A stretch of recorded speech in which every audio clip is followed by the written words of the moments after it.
Salut à toi, c'est Ken pour Evoliva et aujourd'hui on a vraiment de la chance, il fait super beau. Donc on va aller faire un petit tour en campagne pour aller chercher une autre super plante médicinale, la consoude.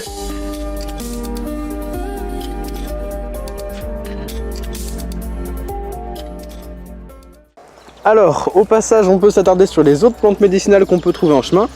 Là je vois par exemple du pissenlit, on en trouve partout ça du pissenlit. Il y a aussi du gallium, ça c'est pour la gorge, c'est la plante qui colle un petit peu. Et là on a de l'ortie, voilà une autre super plante médicinale, je te mettrai une vidéo si tu veux. Pour trouver la consoude, il faut aller dans des endroits un peu plus humides parce que c'est une plante qui aime bien l'eau. Alors là par exemple il n'y a pas de chemin et ça a l'air d'être vachement humide parce qu'il y a tout un agrégat de plantes qui se trouve là. Je pense qu'on pourrait en trouver. Youhou! Je viens de trouver le Graal. J'ai pas trouvé une plante de consoude, non, j'ai trouvé une dizaine de grosses plantes de consoude. Ça fait vraiment plaisir à voir, on voit pas ça tout le temps. Hop, ça c'est des trucs qu'on peut trouver quand on est en campagne. Donc voici à quoi ressemble la plante. C'est cette plante là, avec ses feuilles un petit peu velues. Tu touches la feuille, tu as l'impression qu'il y a des petits poils dessus. Et ces petites fleurs, donc soit blanches soit roses, en forme de clochette. C'est très important de reconnaître les fleurs parce qu'en fait tu pourrais confondre les feuilles avec les feuilles de la digitale. Et la digitale est une plante très toxique. Mais si tu reconnais, hop, les petites fleurs comme ça en clochette, soit blanches soit roses, donc petites fleurs de la consoude, et bah t'es sûr que c'est de la consoude et t'es sûr que tu vas pas t'intoxiquer avec de la digitale. Et donc me voilà au milieu des plantes consoude. Alors la consoude, pourquoi est-ce qu'on va l'utiliser?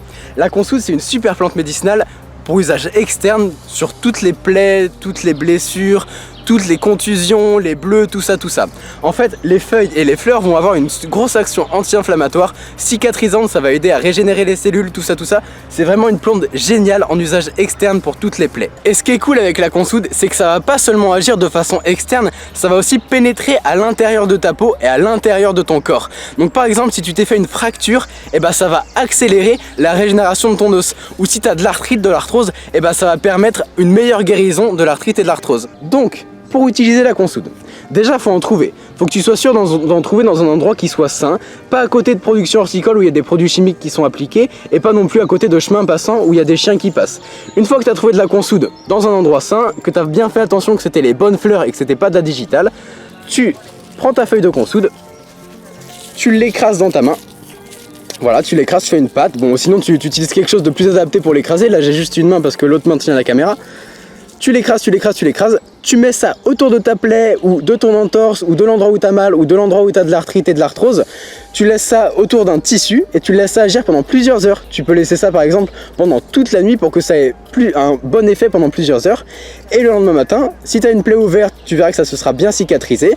Si tu as des douleurs dues à une entorse, tu verras que tu auras eu moins mal. Donc tu peux faire ça soit juste une fois si c'est un petit truc très ponctuel, soit plusieurs fois, plusieurs nuits d'affilée. Par exemple si tu t'es fait une entorse et tu verras qu'au bout de 3-4 nuits d'affilée avec ça autour de ta cheville, et bah tu auras juste beaucoup moins mal, ça sera récupéré beaucoup plus vite et donc tu auras bénéficié de tous les effets positifs de cette super plante pour ton corps.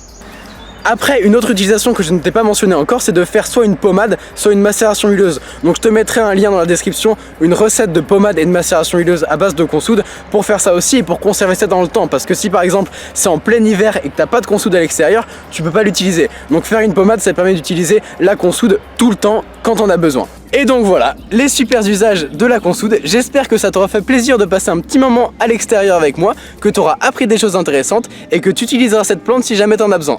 On se revoit très bientôt sur Evoliva. À la prochaine!